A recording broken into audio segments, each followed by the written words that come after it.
हाय श्रेया। क्या है? वो मैं सॉरी बोलना चाहता था। मैं अचानक से प्रैक्टिस के लिए निकल गया। मेरा वो मतलब नहीं था। तो क्या मतलब था तुम्हारा? तुम कहना क्या चाहते हो रोहन? कभी तुम ऐसे दिखाते हो जैसे तुम्हें मेरी बहुत परवाह है, और कभी ऐसे बर्ताव करते हो जैसे मुझे जानते ही नहीं हो। और वैसे भी मुझे तुमसे बात करने में कोई खास इंटरेस्ट नहीं है। मैं ग्राउंड में अपना काम करने आती हूँ बस, इसीलिए मेरे आगे पीछे घूमकर मुझे परेशान करना बंद करो। श्रेया प्लीज मेरी बात समझने की कोशिश करो। मैं तुम्हें बहुत कुछ बताना चाहता हूँ लेकिन मैं बता नहीं सकता। क्यों नहीं बता सकते? क्या राज है तुम्हारा? या ये भी कोई तुम्हारा गेम है जैसे संकेत ने खेला था? तुम लड़कों को यही सब आता है ना? नहीं, मैं संकेत जैसा नहीं हूँ श्रेया। अच्छा, तो फिर शनाया के साथ क्या कर रहे थे तुम पार्किंग लॉट में? नैना ने बताया मुझे मेरे भी पीछे पड़े हो और शनाया पर भी लाइन मार रहे हो। उसके बाद मेरे सामने ऐसे भोले बन रहे हो जैसे दुनिया में तुमसे अच्छा कोई इंसान ही नहीं है। शनाया, नहीं ऐसी कोई बात नहीं है। मैं तो बस। रहने दो रोहन, मुझे कोई सफाई नहीं सुननी। मैंने कहा था ना, मुझे अकेला छोड़ दो। मुझे किसी लड़के पर भरोसा नहीं है। ये कहते हुए श्रेया अपनी किताबें उठाकर गुस्से में वहाँ से चली गई। रोहन उसे जाते हुए देखता रहा। उसे समझ नहीं आ रहा था कि वो इस उलझन को कैसे सुलझाए। लाइब्रेरी में देर तक रुकने के कारण श्रेया आज फिर अपने घर जाने में लेट हो चुकी थी। वो तेजी से पार्किंग लॉट में अपनी स्कूटी की तरफ बढ़ रही थी। आज का दिन उसके लिए बहुत भारी था, इसलिए वो बस जल्दी से जल्दी घर पहुंचना चाहती थी। मुझे इन सब चीजों से दूर रहना होगा। रोहन, संकेत, शनाया सब एक जैसे हैं। हो सके तो स्पोर्ट्स मेडिकल टीम से भी नाम हटवा लूंगी। वो जल्दबाजी में पार्किंग लॉट में पहुंच गई, लेकिन अचानक पार्किंग लॉट की सारी लाइट्स एक एक करके बंद होने लगी। कुछ ही सेकंड में पूरे पार्किंग लॉट में घना अंधेरा छा गया, जिसे देखकर श्रेया का दिल जोर से धड़कने लगा। हेलो, कोई है यहाँ? गार्ड? श्रेया ने आसपास देखा। उसे जवाब में सिर्फ खामोशी सुनाई दी, लेकिन कुछ सेकंड बाद ही एक जानी पहचानी हुर्राहट सुनाई दी। उसे ऐसा लग रहा था जैसे कई सारे जानवर उसे चारों तरफ से घेर रहे हैं। श्रेया डर के मारे पसीने से तरबतर हो गई। अंधेरे में उसे कई सारी चमकती हुई आंखें दिखाई दे रही थी, जो कि बहुत ज्यादा खूंखार लग रही थी। नहीं, प्लीज बचाओ, बचाओ! श्रेया की चीख सुनकर 3 बड़े भेड़िए जैसे जानवर अंधेरे से निकलकर तेजी से उसकी तरफ लपक पड़े। श्रेया ने डर के मारे अपनी आंखें बंद कर ली, लेकिन एक बार फिर एक साया बिजली की स्पीड से उन भेड़ियों और श्रेया के बीच में आ गया। मैंने कहा था उससे दूर रहना। ये साया कोई और नहीं, रोहन था। इस बार रोहन पहले से कहीं ज्यादा खतरनाक लग रहा था। अंधेरे में उसकी आंखें सोने की तरह दहक रही थी। उसने बिना किसी हथियार के उन तीनों भेड़ियों पर हमला कर दिया। उस जानवर के हमला करते ही श्रेया ने अपनी आंखें बंद कर ली। उसने डरते डरते अपनी आंखें खोली तो उसे अपनी आंखों पर यकीन नहीं हुआ। रोहन अकेले उन 3 बड़े खूंखार दिखने वाले जानवरों से लड़ रहा था। वो उन्हें लात घूंसे नहीं मार रहा था, बल्कि वो उन्हें किसी जानवर की तरह नोच रहा था, फेंक रहा था। रोहन की फुर्ती और ताकत किसी इंसान की नहीं लग रही थी, जिसे देखकर श्रेया हैरान रह गई। उसे उन 3 भेड़ियों के साथ साथ रोहन से भी डर लगने लगा। रोहन ने कुछ ही देर में एक भेड़िए को उठाकर कार के ऊपर फेंक दिया। बाकी 2 भेड़िए अपने साथी का हाल देखकर डर गए और हुर्राते हुए अंधेरे में गायब हो गए। उन तीनों भेड़ियों के जाते ही सब कुछ शांत हो गया। रोहन घुटनों पर बैठकर हाँफ रहा था। उसके कपड़े फट चुके थे और शरीर पर कई खरोंचें दिखाई दे रही थी। वो धीरे धीरे अपनी सांसों को काबू करने की कोशिश कर रहा था। श्रेया एक तरफ खड़ी उसे देख रही थी। वो शौक में थी, जिससे उसकी जबान से एक शब्द नहीं निकल रहा था। श्रेया, तुम ठीक हो? श्रेया धीरे धीरे कांपते हुए कदमों से रोहन के पास आई। पास आते हुए भी उसकी आंखों में डर और घबराहट साफ दिखाई दे रही थी। तो कौन हो रोहन? और ये सब क्या था? वो जानवर और तुम्हारी ताकत, ये नॉर्मल नहीं है। तुम आखिर हो कौन? रोहन ने हिम्मत करके नजरें उठाई। उसकी आंखों में अब भी हल्की सुनहरी चमक दिखाई दे रही थी। श्रेया, मैं तुम्हें डराना नहीं चाहता था श्रेया। मुझे जवाब चाहिए रोहन। सच क्या है? तुम मुझसे क्या छिपा रहे हो? रोहन खामोश खड़ा रहा, जैसे आगे एक शब्द कहने से वो श्रेया से बहुत दूर चला जाएगा। बोलो रोहन। एक गहरा सन्नाटा छाया हुआ था और उसी सन्नाटे में श्रेया को अपने मोबाइल पर एक मैसेज दिखाई दिया। ये मैसेज उसी अननोन नंबर से था। मैसेज में लिखा था, देखा, यही है इसका असली चेहरा। वो इंसान नहीं, जानवर है। सिर्फ इंसान का वेश बदलकर तुम सबके बीच रह रहा है। लोगों को मारना इसका काम है और अब अगला नंबर तुम्हारा है। ये शब्द पढ़ते ही श्रेया का दिल जोरों से धड़कने लगा। वो रोहन को देखे जा रही थी, जिससे उसे अब डर लग रहा था कि तभी अचानक उसके हाथ से मोबाइल छूट गया। नहीं, ये सच नहीं हो सकता। ये श्रेया, क्या हुआ? किसका मैसेज है? श्रेया की हालत देखकर रोहन उसके पास आने लगा, लेकिन श्रेया तुरंत पीछे हट गई। दूर दूर रहो मुझसे। तुम कौन हो? मेरे पास मत आना। श्रेया प्लीज मेरी बात सुनो। ये लोग जो भी हैं, जिन्होंने तुम्हें मैसेज किया, वो लोग तुम्हें भड़काना चाहते हैं, तुम्हें मुझसे डराना चाहते हैं, लेकिन मैं वैसा नहीं हूँ। मैं चुप, बस बहुत हुआ। मैं कैसे भरोसा करूं तुम पर? कैसे? मैंने अपनी आंखों से देखा है तुम्हें। तुम्हारी ताकत, तुम्हारा गुस्सा, तुम्हारी आंखें, ये सब कुछ नॉर्मल नहीं है रोहन। तुम थोड़ी देर पहले इंसान नहीं लग रहे थे। आखिर कौन हो तुम? मैं तुम्हें कोई नुकसान नहीं पहुंचाना चाहता श्रेया, मैं सिर्फ तुम्हारी हिफाजत करना चाहता हूँ।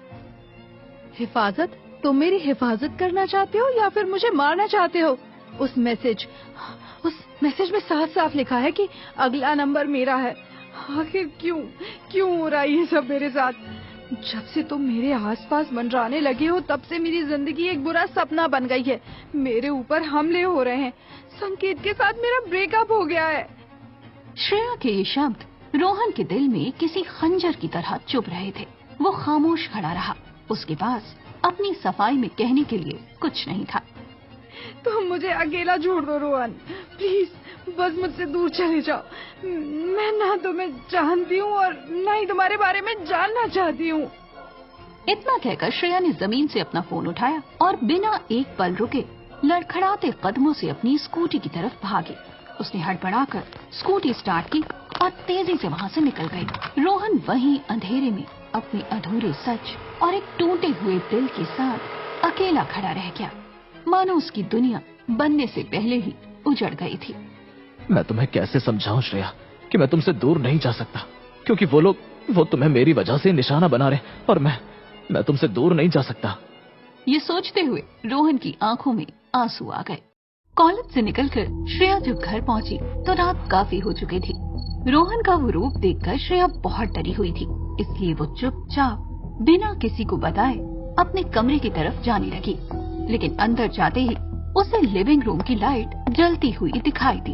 उसने पास आकर देखा तो सोफे पर उसके पापा प्रकाश माथुर बैठे थे। प्रकाश माथुर एक रिटायर्ड पुलिस कमिश्नर थे, जिनकी पारखी नजरें किसी भी इंसान के चेहरे के पीछे छिपे सच को पढ़ लेती थी।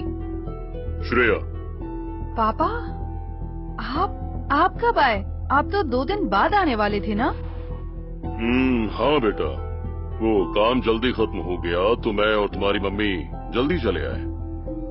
और इतनी रात हो गई है, तुम फोन भी नहीं उठा रही थी। कहाँ थी तुम? सब ठीक तो है ना? श्रेया के मम्मी पापा किसी काम से कुछ दिनों के लिए शहर से बाहर गए थे और आज लौट आए थे। वहीं बाहर से आती आवाज सुनकर श्रेया की माँ सुधा भी पास वाले कमरे से बाहर आ गई। सुधा एक सीधी सादी घरेलू महिला थी, जिनका दिल हमेशा अपनी बेटी की चिंता में डूबा रहता था। श्रेया बेटा, हम कितने परेशान हो गए थे। ना तू फोन उठा रही थी और ना ही नैना का फोन लग रहा था। मेरा तो कलेजा मुंह को आ गया था। और ये तेरा चेहरा कितना पीला पड़ गया है। सब ठीक तो है ना बेटा? हाँ मम्मी, सब ठीक है। वो मैं लाइब्रेरी में थी, एक प्रोजेक्ट पर काम कर रही थी, तो पता ही नहीं चला कि कब रात हो गई और फोन साइलेंट पर था। लाइब्रेरी में अलाउड नहीं है ना मामा। आई एम सॉरी, मैं आगे से आपको बता दूंगी पापा।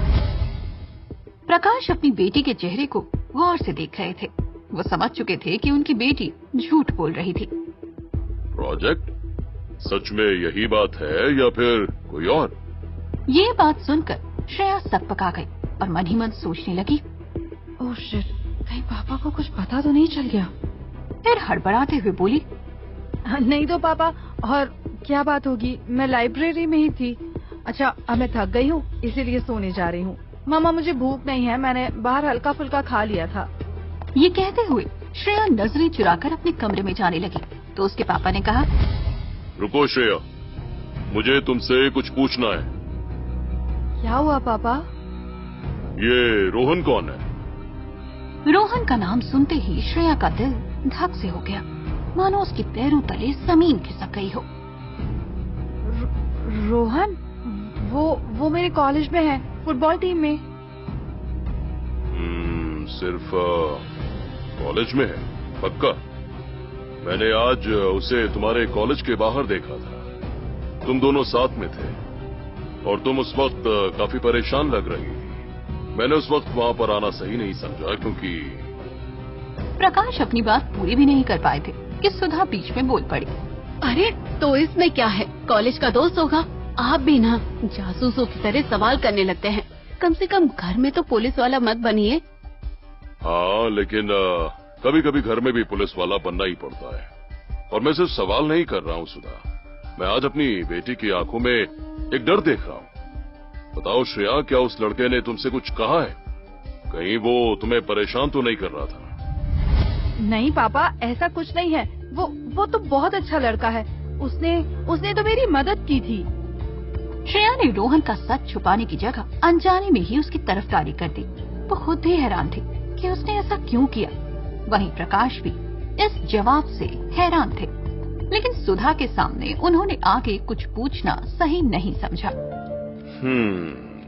ठीक है, जाकर आराम करो। और भी कुछ बात हो तो मुझे प्लीज बता देना। जी पापा। ये कहते हुए श्रेया जल्दी से अपने कमरे में चली गई। उसके जाते ही सुधा प्रकाश को देखने लगी। क्यों बेचैन कर रहे हैं आप बच्ची को? पहले ही वो थकी हुई है और ऊपर से आप। बेचैन मैं नहीं सुधा, वो लड़का कर रहा है। मैं आज लौटने के बाद यूं ही श्रेया के कॉलेज चला गया था। तब मैंने उस लड़के को देखा। उसकी आंखों में कुछ अजीब सा था, बहुत अजीब। वो लड़का मुझे नॉर्मल नहीं लग रहा था, इसलिए मुझे उस लड़के के बारे में पता लगाना होगा। प्रकाश के दिमाग में शक का बीज पक चुका था। सुधा भी अपनी बेटी को लेकर बहुत चिंता में रहती थी, इसलिए उसने प्रकाश को सही करने या रोकने की कोशिश नहीं की। वहीं अपने कमरे में आते ही श्रेया बिस्तर पर गिर पड़ी और फूट फूट कर रोने लगी।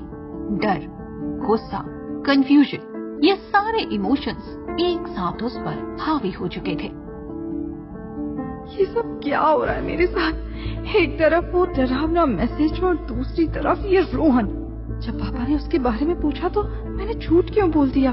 क्यों कहा कि वो अच्छा है? मैंने उसकी असलियत क्यों नहीं बताई? क्या मैं उस पर भरोसा करने लगी हूँ? नहीं, नैना सही कहती है, मुझे किसी पर भरोसा नहीं करना चाहिए, और इस रोहन पर तो बिल्कुल भी नहीं। ये कहते हुए उसने अपना मोबाइल निकालकर उसी अननोन नंबर से आया मैसेज फिर से खोल दिया। उस मैसेज में एक फोटो थी और एक धमकी लिखी थी। कहीं ये मैसेज भेजने वाला रोहन का दुश्मन तो नहीं है? कहीं ये लोग मुझे भड़काना तो नहीं चाहते? क्या रोहन सच कह रहा था? लेकिन उसकी वो ताकत, वो कैसे पॉसिबल है? वो उस वक्त किसी भी एंगल से इंसान नहीं लग रहा था। जिस तरह से वो उन जानवरों को मार रहा था, उनका मांस फाड़ रहा था, देखकर ऐसा लग रहा था जैसे रोहन कोई जानवर हो। ये कहते हुए श्रेया अपने हाथ को सहलाने लगी, ठीक उसी जगह पर जहाँ उसे सपने में इंजेक्शन लगा था कि तभी अचानक उसे अपने हाथ पर एक हल्का सा बहुत पुराना निशान महसूस हुआ, जिस पर उसने पहले कभी ध्यान नहीं दिया था। ये निशान? ये किस चीज का निशान है? आज तो मुझे कहीं चोट भी नहीं लगी थी, तो फिर ये? श्रेया हैरानी से अपने हाथ पर उभरे निशान को देखने लगी कि तभी मोबाइल पर उसे एक मैसेज दिखाई दिया। उसने डरते हुए अपना स्क्रीन लॉक खोला, लेकिन इस बार स्क्रीन पर रोहन का मैसेज था। श्रेया, मैं जानता हूँ तुम डरी हुई हो और मुझ पर गुस्सा भी हो, लेकिन प्लीज मुझ पर यकीन करो, मैं तुम्हें कोई नुकसान नहीं पहुँचा सकता। कल सुबह 10 बजे सिटी पार्क के पुराने ओक ट्री के पास आकर मुझसे मिलना। मैं तुम्हें कुछ दिखाना चाहता हूँ। शायद उसके बाद तुम मेरी बात पर यकीन कर सको। मैं ये सारी बातें कॉलेज में नहीं कर सकता, इसीलिए तुम्हारा पार्क में वेट करूंगा। ये मैसेज पढ़ने के बाद श्रेया की बेचैनी और बढ़ गई। वो करीब 2-3 घंटे जागने के बाद भी कुछ डिसाइड नहीं कर पाई और इस बीच उसकी कब आंख लग गई उसे पता ही नहीं चला। अगले दिन सुबह के 10 बज चुके थे। सिटी पार्क के उस पुराने बड़े से ओक ट्री के नीचे रोहन बेचैनी से श्रेया के आने का वेट कर रहा था। उसके हाथ में एक पुराना लेदर का बॉक्स था। वो बार बार रास्ते की तरफ देख रहा था, इस उम्मीद से कि उसे कुछ देर में श्रेया वहाँ दिखाई देगी। क्या श्रेया आएगी? क्या वो मुझे एक मौका देगी? मुझे उसे सच बताना ही होगा, कम से कम आधा सच। मुझे उसे यकीन दिलाना होगा कि मैं उसके लिए खतरा नहीं हूँ। देखते ही देखते घंटे बीत गए। 10 से 11 बजे, फिर 12 और फिर 1, लेकिन श्रेया नहीं आई। रोहन का दिल डूब गया। वो समझ गया था कि श्रेया अब कभी उस पर भरोसा नहीं करेगी। उसने मुझ पर यकीन नहीं किया। लगता है मुझसे ही कोई गलती हो गई है। मुझे कल रात को उसे बता देना चाहिए था। मुझे देखकर उसे बहुत डर लग रहा था। वहीं दूसरी तरफ कॉलेज की कैंटीन में श्रेया नैना के साथ बैठी थी। उसका चेहरा उतरा हुआ था। हालांकि वो पार्क में ही गई, लेकिन उसका मन वहीं अटका हुआ था। श्रेया ज्यादा मत सोच। अच्छा किया तूने जो नहीं गई उससे मिलने। ऐसे लड़कों से दूर ही रहना चाहिए। क्या पता वो तुझे अकेले में बुलाकर क्या करता। लेकिन नैना, अगर वो सच कह रहा हो तो क्या पता कोई सच में उसे फंसा रहा हो। और अगर वो खुद ही इस कहानी का विलन हुआ तो? देख श्रेया, तू बहुत बोली है। संकेत के बाद भी तुझे समझ नहीं आया कि लड़के पहले हमदर्दी दिखाते हैं और फिर। इससे पहले कि नैना अपनी बात पूरी करती, शनाया उसकी टेबल के पास आकर खड़ी हो गई। उसकी आंखों में गुस्सा भरा था और वो एकटक श्रेया को देखे जा रही थी। शनाया कॉलेज की क्वीन थी। उसके पीछे लड़कों की लाइन लगी रहती थी। वो एक नजर में लड़कों को अपना दीवाना बना लेती थी। वो लड़कों से जो कहती लड़के चुपचाप कर लेते, इसलिए उसके चेहरे पर हमेशा एक घमंड और अकड़ बनी रहती थी। तो यहाँ बैठी हो तुम, और तुम श्रेया, मुझे तो लगा था कि तुमने तो रो रो कर अपने आप को घर में बंद कर लिया होगा। मैं कुछ भी करूं उससे तुम्हें क्या मतलब है? मतलब तो बहुत कुछ है। वैसे तुम्हारा भी जवाब नहीं है। तुम जैसी लड़कियां हमेशा अच्छे लड़कों के पीछे पड़ी रहती हैं। पहले संकेत और अब रोहन। अपनी जुबान संभाल कर बात करो शनाया। क्यों, सच कड़वा लगा क्या? सुनो श्रेया, रोहन मेरे लेवल का है। तुम्हारे जैसी बोरिंग रोती धोती लड़कियों की टाइप का नहीं। तो बेहतर होगा कि तुम उससे दूर रहो, वरना। ये कहते हुए शनाया श्रेया की आंखों में देखने लगी, लेकिन इससे पहले कि वो कुछ और कहती, उसे एक दमदार आवाज ने रोक दिया। वरना क्या शनाया, क्या कर लोगे? सबने चौंक कर देखा तो सामने रोहन खड़ा था। उसकी आंखें गुस्से से लाल हो रही थी। रोहन को देखकर शनाया की अकड़ तुरंत गायब हो गई। रोहन धीरे धीरे आगे आकर उसकी आंखों में देखने लगा। तुम होती कौन हो श्रेया से इस तरह बात करने वाली? और तुम्हें यह हक किसने दिया कि तुम उसे बताओ कि उसे क्या करना चाहिए और क्या नहीं? रोहन, मैं तो बस मजाक कर रही थी। सॉरी, लेकिन मुझे तुम्हारा ये मजाक पसंद नहीं आया। अगर मैंने दोबारा तुम्हें श्रेया के आसपास भी देखा या इस तरह बदतमीजी करते हुए सुना तो मुझसे बुरा कोई नहीं होगा। Stay away from her, understand? Rohan का ऐसा रूप देखकर शनाया और वहाँ मौजूद सभी लोग सन्न रह गए। शनाया बिना कुछ कहे गुस्से में दंदनाती हुई वहाँ से चली गई। तो नैना ने श्रेया के कान में फुसफुसा कर कहा, देखा कितना गुस्सा भरा है इसके अंदर। मैं तुझे कह रही हूँ, ये लड़का नॉर्मल नहीं है। शनाया के जाने के बाद रोहन ने श्रेया की तरफ देखा और अचानक उसके चेहरे का गुस्सा गायब हो गया। तुम ठीक तो श्रेया? मुझे तुम्हारी मदद की जरूरत नहीं है। प्लीज मेरा पीछा छोड़ दो, परेशान कर दिया है। इतना कहकर श्रेया भी वहाँ से उठकर चली गई।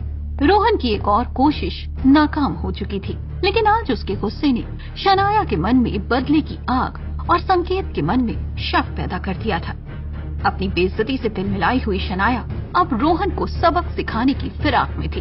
उसने रोहन को स्पोर्ट्स रूम की तरफ जाते हुए देखा तो तुरंत एक प्लान बना लिया। संकेत उसके साथ ही खड़ा था। दोनों मिलकर इस प्लान को अंजाम देने वाले थे। आखिर तुम्हारे दिमाग में क्या चल रहा है शनाया? तुम बस वो करो जो मैं कह रही हूँ। सही टाइम पर श्रेया को लेकर वहाँ पहुँचना। लेकिन इससे होगा क्या? तुम बस देखते जाओ, आज रोहन की हीरो वाली इमेज को मैं विलन में बदल दूंगी। जाओ अब जल्दी। ये कहते हुए शनाया जल्दी से स्पोर्ट्स रूम में चली गई, जहाँ इस वक्त रोहन अकेला था। वहीं अचानक शनाया को स्पोर्ट्स रूम में देखकर रोहन एक कोने में जाकर रुक गया। क्या हुआ? अब क्या चाहिए? रोहन, मैं तुमसे सॉरी बोलने आई हूँ।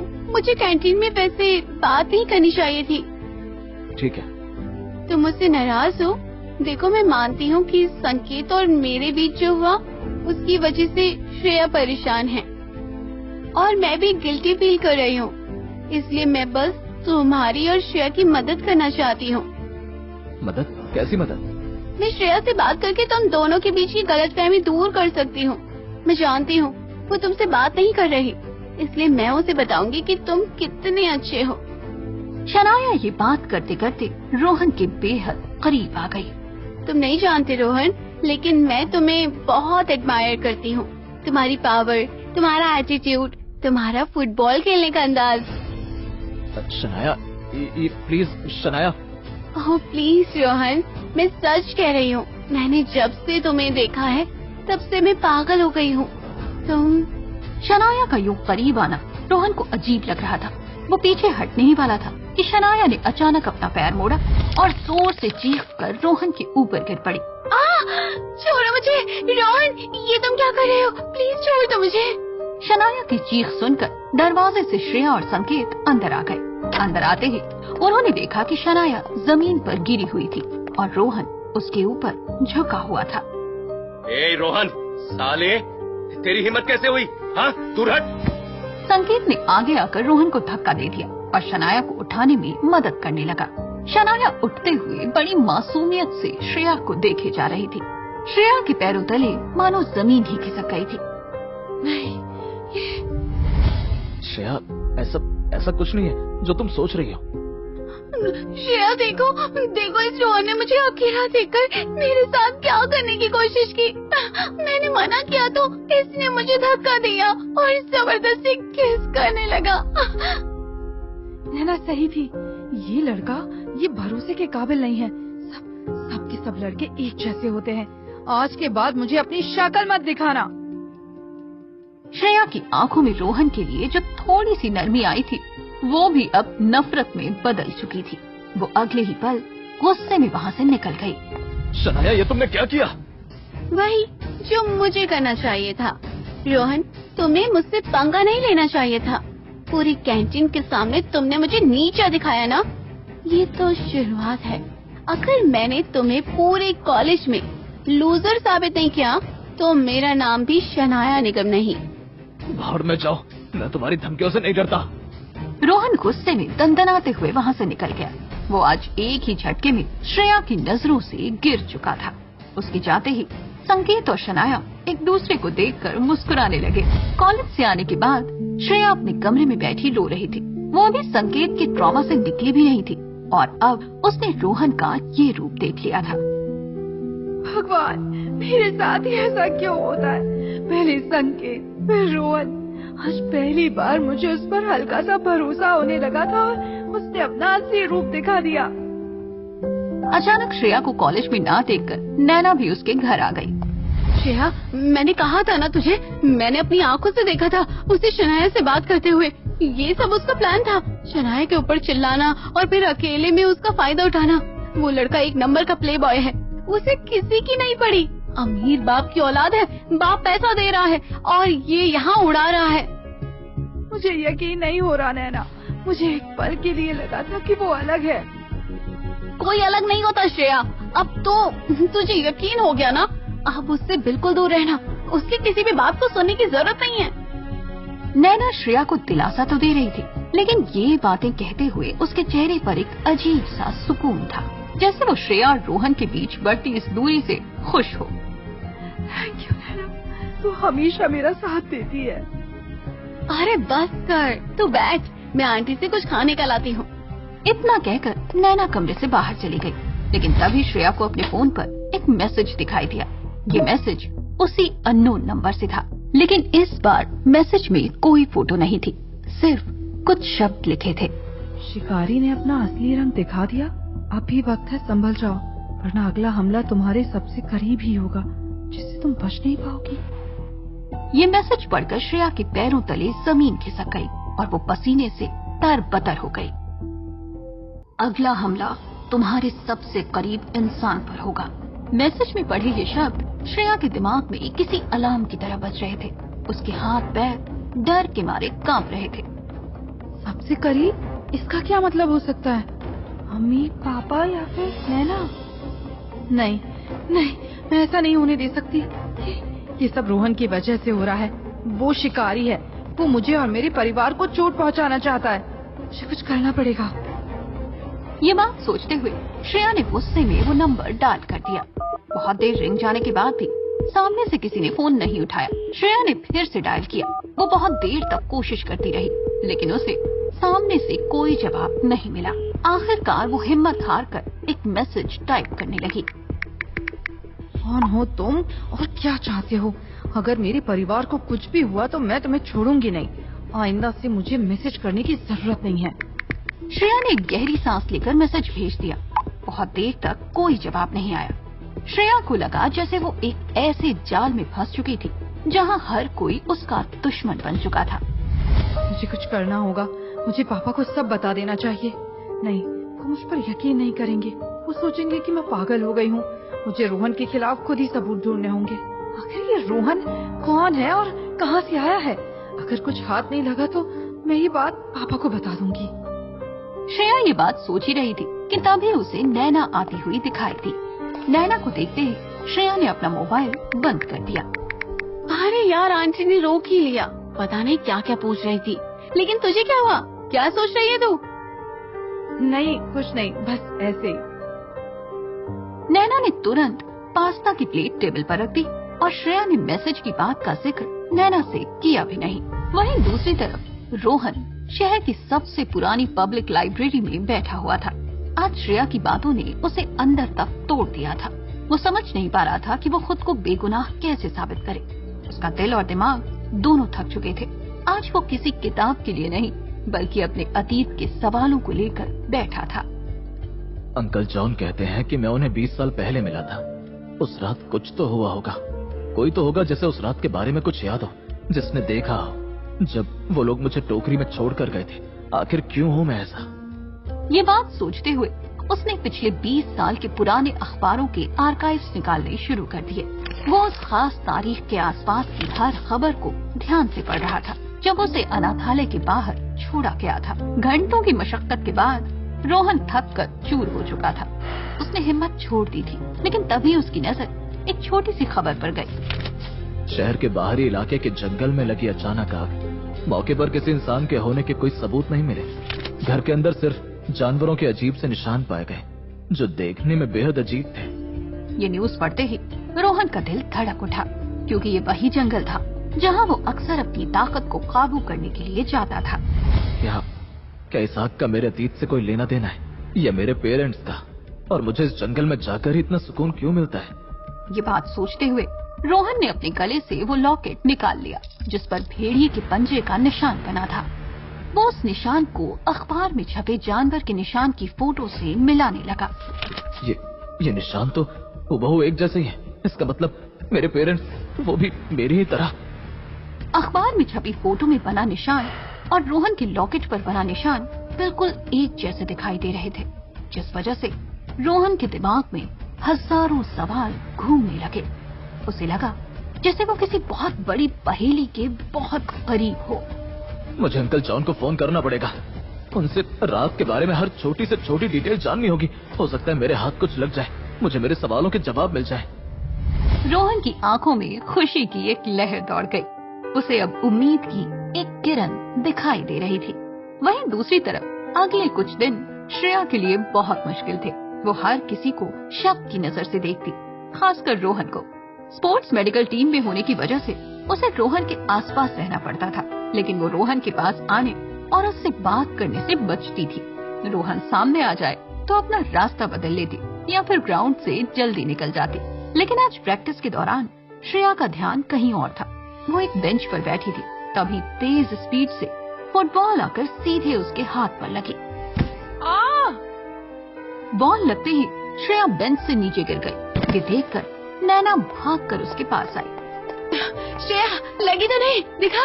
अरे ये तो बहुत जोर से लगी है, पूरा हाथ लाल हो गया है। चल मेडिकल रूम में चलते हैं।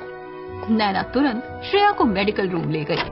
मेडिकल रूम में जाते ही नैना ने श्रेया के हाथ पर स्प्रे लगा दिया। ज्यादा दर्द हो रहा है क्या? हाँ यार, बहुत ज्यादा। रुक, मैं कुछ देखती हूँ। पेन रिलीफ टैबलेट यहीं कहीं होगी। नैना तुरंत टैबलेट देखने लगी, लेकिन उसी वक्त श्रेया ने अपना हाथ देखा तो वो हैरान रह गई। ये कैसे हो सकता है? दर्द तो दूर, यहाँ तो चोट का निशान तक नहीं है। इतनी जल्दी चोट कैसे ठीक हो सकती है?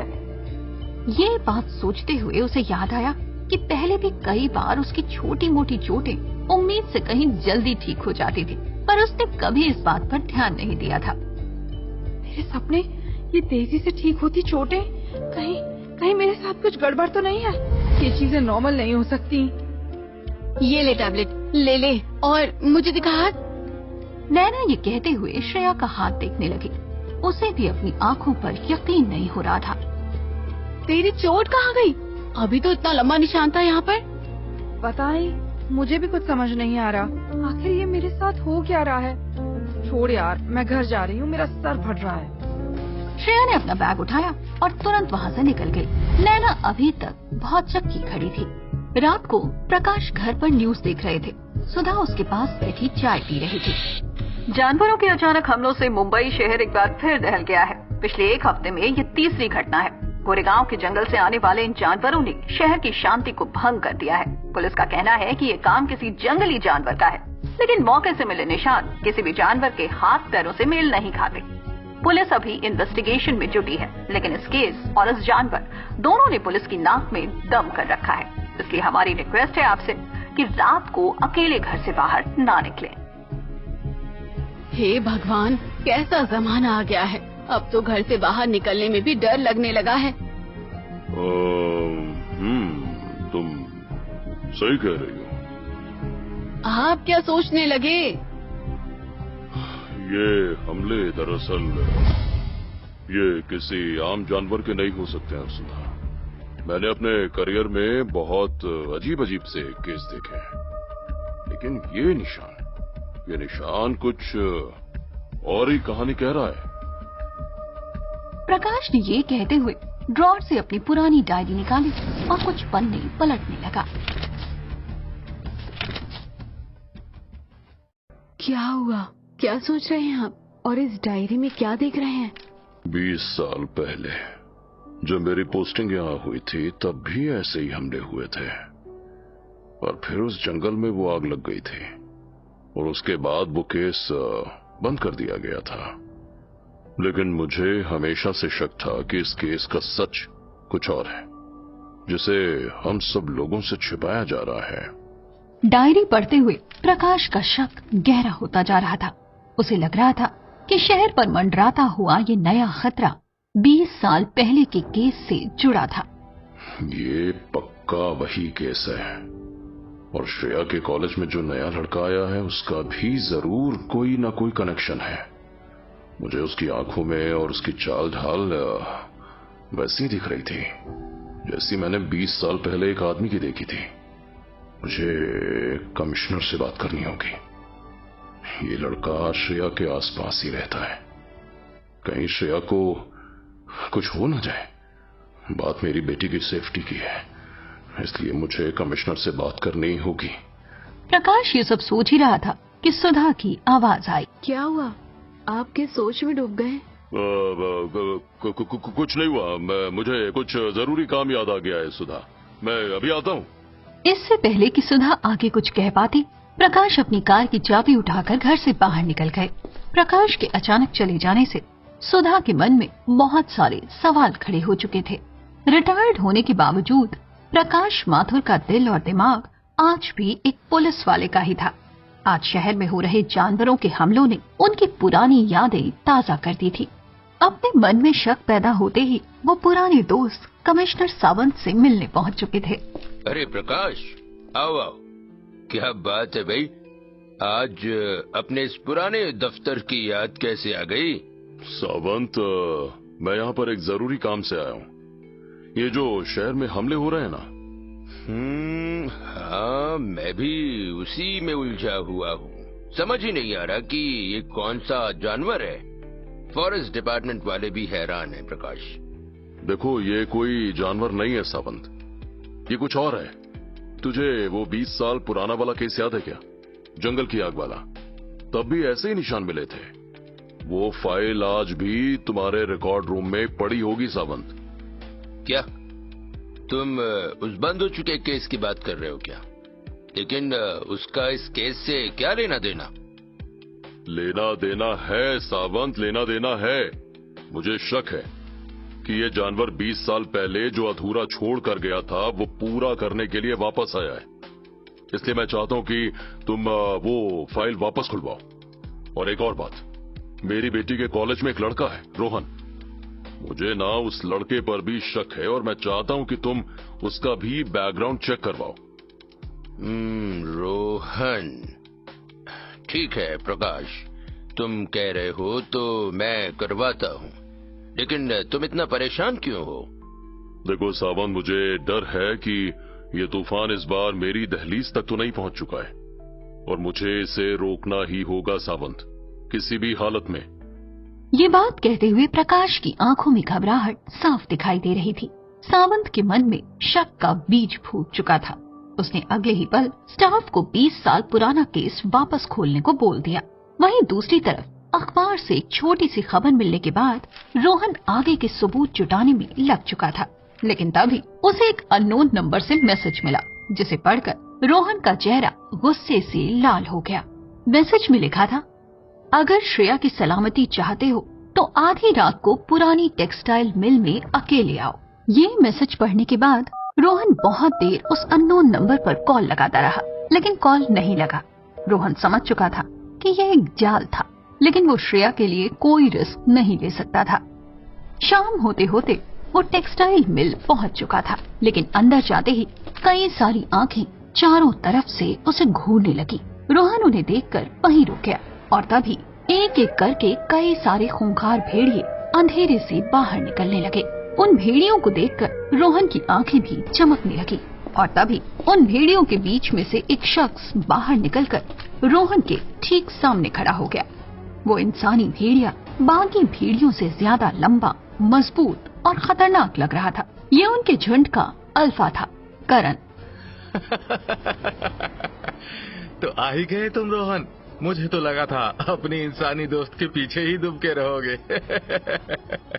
तुम लोग कौन हो और चाहते क्या हो? श्रेया को इस सब में क्यों घसीट रहे हो? श्रेया? ओह, तो उस लड़की का नाम श्रेया है। वैसे हम उसे इन सब में नहीं घसीटना चाहते। वो तो बस एक मोहरा थी तुम्हें यहाँ तक लाने का। असली लड़ाई तो तुम्हारे और मेरे बीच है, हमारे झुंड के बीच।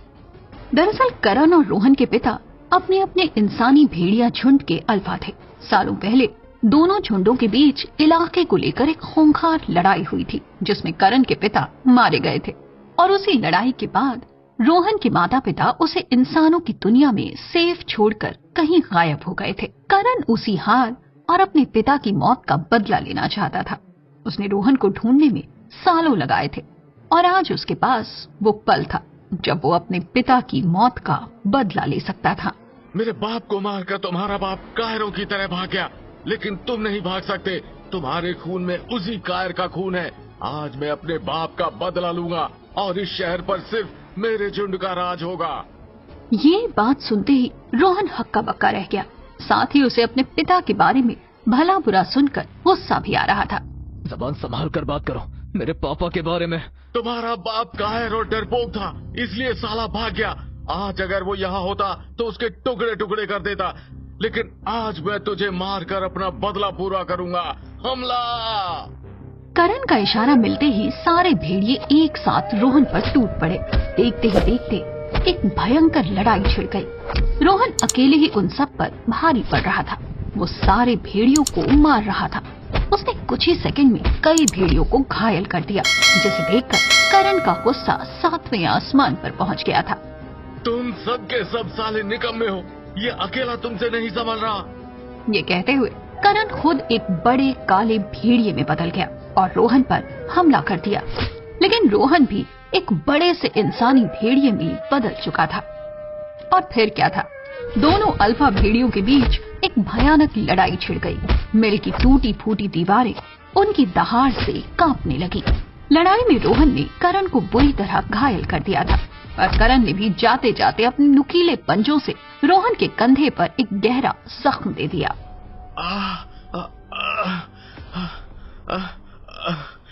ये तो बस शुरुआत है रोहन। अगली बार मैं तुम्हारी उस लड़की को उठाऊंगा और जब तुम उसे बचाने के लिए आओगे तब फैसला होगा। रोहन ये सुनकर गुर्राते हुए आगे बढ़ गया, लेकिन उसकी आंखों में गुस्से की आग देखकर करण और उसके भेड़िए अंधेरे में कहीं गायब हो गए। उनके जाने के बाद रोहन दर्द से तड़पता हुआ जमीन पर गिर गया। अगले दिन रोहन कॉलेज तो आया, लेकिन उसकी हालत बहुत खराब थी। वो अपने कंधे के जख्म को सबसे छिपाने की कोशिश कर रहा था, लेकिन दर्द उसके चेहरे पर साफ दिखाई दे रहा था। उसके शरीर पर दिए हुए जख्म एक अल्फा भेड़िए के थे, इसलिए अब तक सही नहीं हुए थे। वहीं श्रेया मेडिकल रूम में अपना काम कर रही थी। जब उसने रोहन की ये हालत देखी तो वो सकपक आ गई। इसे क्या हुआ है? ये इतना परेशान क्यों लग रहा है और इस तरह से क्यों चल रहा है? कहीं ये कल रात